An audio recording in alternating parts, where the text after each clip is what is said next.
So this is really gonna blow your mind. But, we all have that sacred space, our room, maybe it's a shed somewhere, maybe it's just a place that that nobody can invade and nobody can touch you. It's a comfort zone. Maybe it's a blanket, maybe it's something that gives you comfort.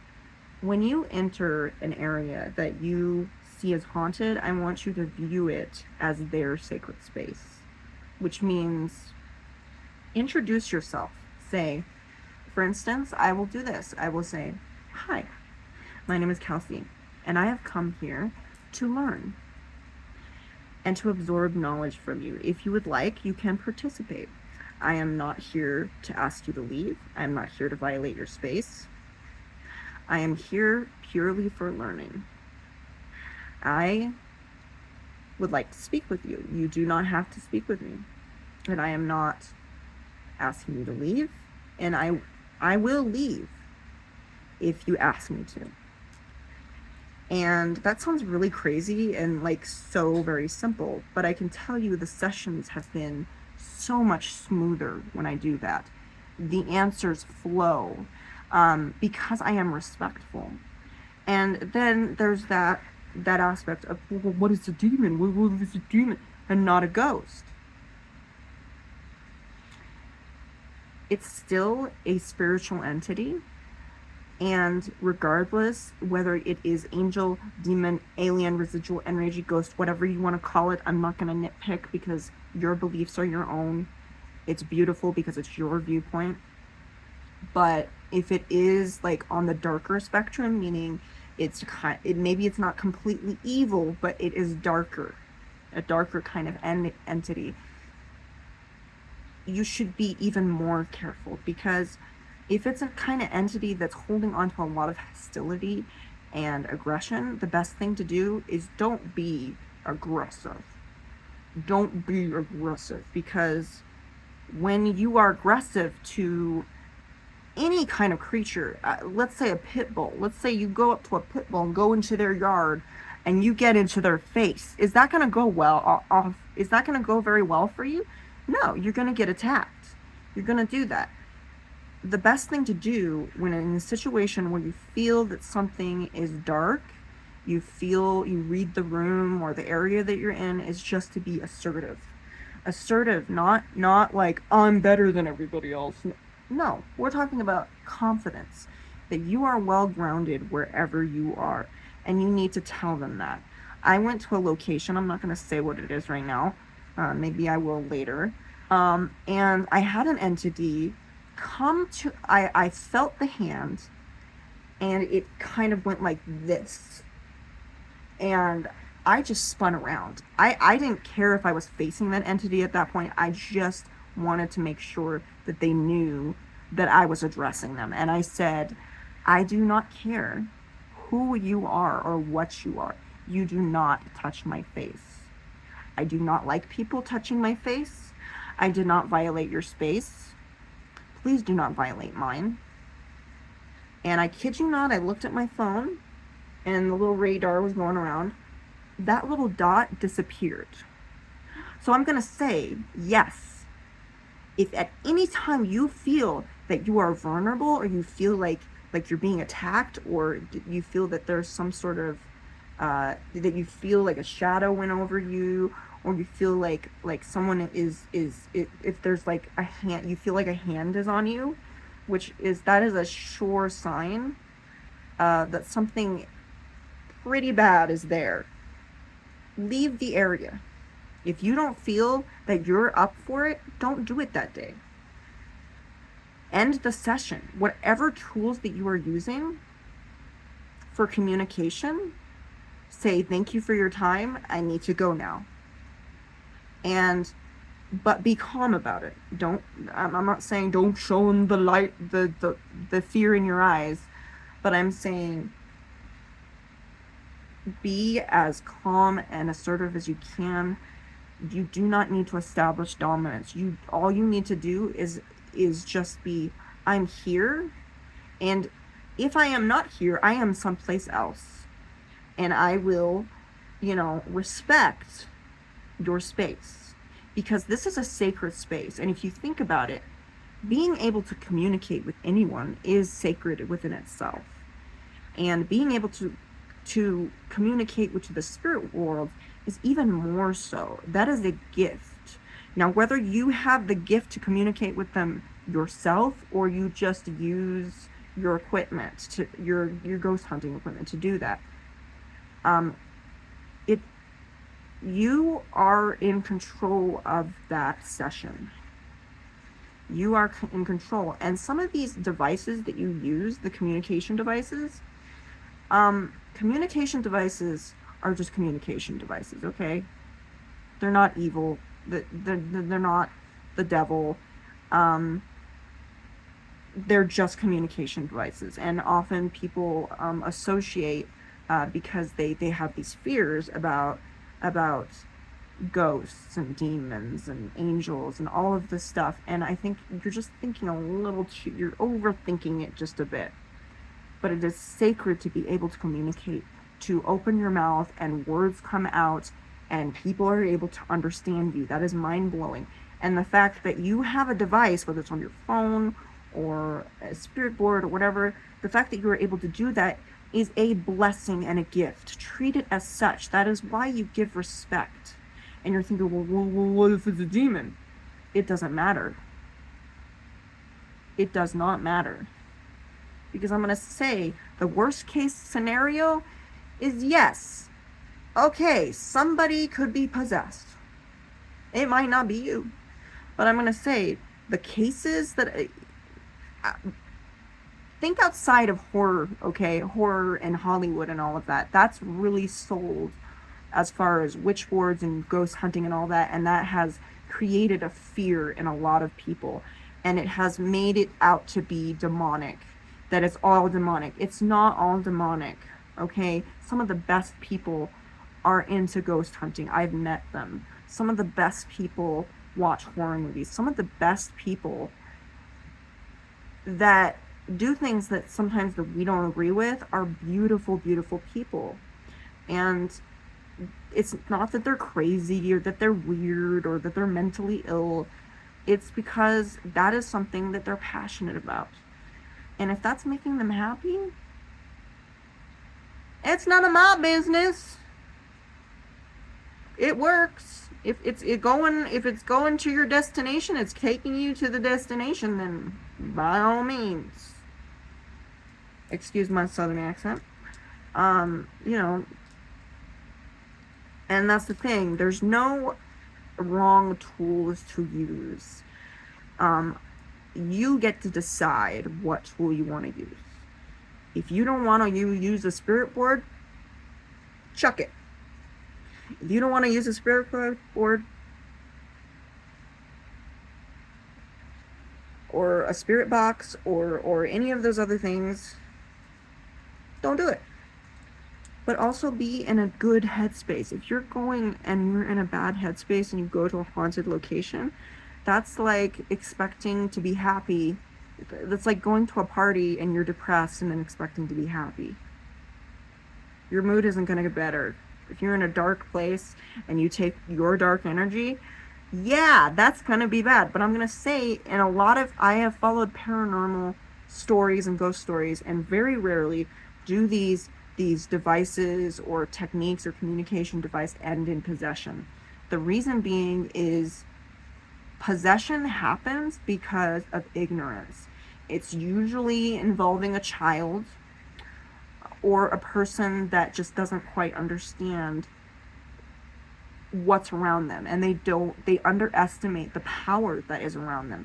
So, for instance, if you're in a safe space and you are feeling at peace and you are using your communication devices to communicate with the spirit realm, it's gonna go really well. But if you're depressed and you're scared and you're anxious and you're going, oh, there's demons, then they're gonna want to, if they're mischievous, they're just gonna play with you. If they are evil, they're gonna make your life miserable, because ignorance is kind of as they say, ignorance is the devil's playground. I don't know if they say that, but I said it, so that's enough.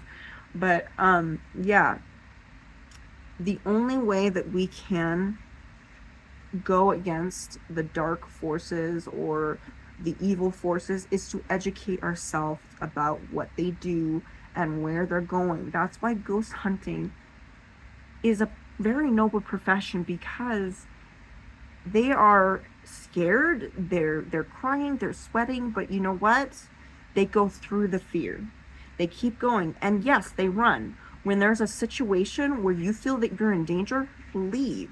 That is often the case when people have an aggressive spirit, is because they don't listen to what the entity is saying to them. They engage with them, but they engage in the wrong way. I have seen ghost hunters on TV, which I'm pretty sure are fake, go on about that and be aggressive. You don't go into someone's home and say, "Talk to me. Come on, bitches, talk to me." You don't do that.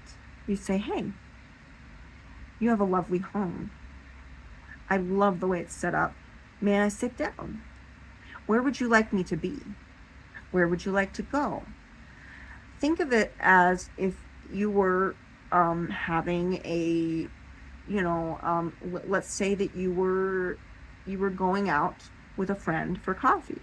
Think of it as a very casual thing.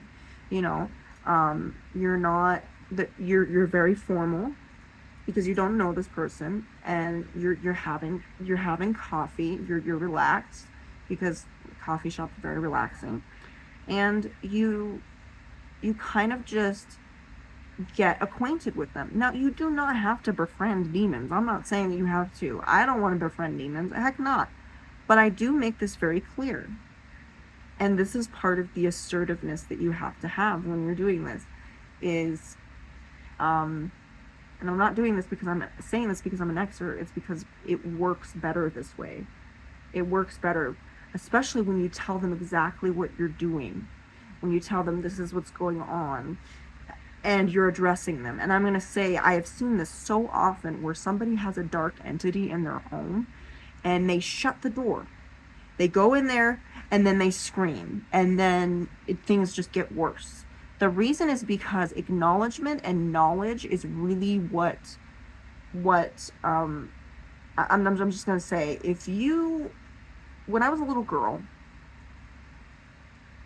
my aunt decided we decided to play a game where I was invisible. Now, I didn't understand how upsetting that would be until she took it a little too far. Like, she was like, "Where's Kelsey? Where's oh?" And then I just started to cry, because I was like 4 years old at the time, and I was just crying, and she picked me up and said, "I'm so sorry, I'm so sorry." Think of it that way. When you are in a home with a dark entity and you ignore it, that's like ignoring a child. It's ignoring someone that has been there, that's there all the time. Like, children are like there pretty much a lot. So it's like that, and that's it's very damaging to ignore things. Just because you can't see things doesn't mean that they aren't there. And the best thing is to acknowledge them. You don't have to like them, you don't have to vibe with them, you don't have to take them home, you don't have to give them names or call them by a name. But also, another thing is just make sure who you're talking to. Okay, that's the number one thing, and I know this from other people who use spirit boards, and also from just my overall experience, not with Ouija boards. um I don't really use them. I might in the future, but is that people don't understand. They will call up. They will talk, and they'll be like, "Okay, who are you?"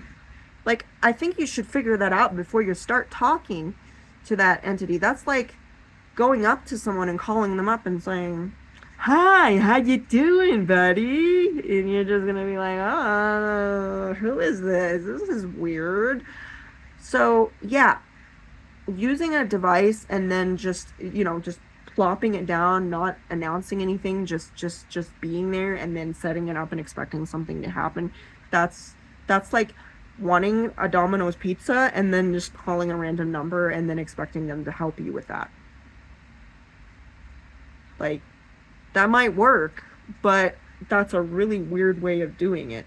You're not going to get Domino's pizza because that's not the right number, and you don't know who you don't know who the hell you're talking to. So keep in mind, if you're using anything, whether it's spirit board, spirit box, whatever, is know who you're speaking to, because that is the number one key. Because but then there's also that idea, well, what if they're not who they say they are? Well, there are some spirits that are a little bit more mischievous, and just because something may or may be a demon, does not mean that they are going to come into your home, destroy your life, and have things moving around the room. But I'm just going to say, if it's just like anything, if you're in a situation where things are really, really bad, like let's say that there are two people that are fighting. Okay, they're fighting with one another. Let's say that, and you get into the middle of that. That's not a safe space. That is not a safe space. Do not set up your spirit board. Do not set up your equipment when that is going on, especially if you feel that they are feeling violated, or you feel hostility or aggression. I'm not saying that you should just run if you feel hostility or aggression. You're going to find hostility and aggression in regardless if you communicate with the spirit world or not. Humanity is aggressive and hostile sometimes. But I'm going to say the best thing is just to be respectful. Know what you're doing. Know who you're talking to. Because if you do not, I'm going to say things are not going to go well for you. They are not. You can't just pick a random location and just expect to talk to somebody that you want to talk to. You got to figure out who you're talking to, why you're talking to them, and try to come up with some questions, some detailed questions. Ask them about their life. Say, hey, what was your life like? How did you get here? What brought you here? If there was one word that you could describe why you came here, just let me know. And I've had actually good experiences because I am polite, I am happy, I am kind, and I am respectful to them. And I say that I try to be as non-intimidating as I can be, so that I do not provoke anyone. Because I'm going to say, if you are provoking someone that's already provoked, that's like sticking your hand out to a pit bull and expecting them to stop doing what they're doing. Just be like, and then you don't have a hand anymore. I've never had that experience because I happen to love pit bulls. So, but yeah, it's one of those things. It's just use your common sense.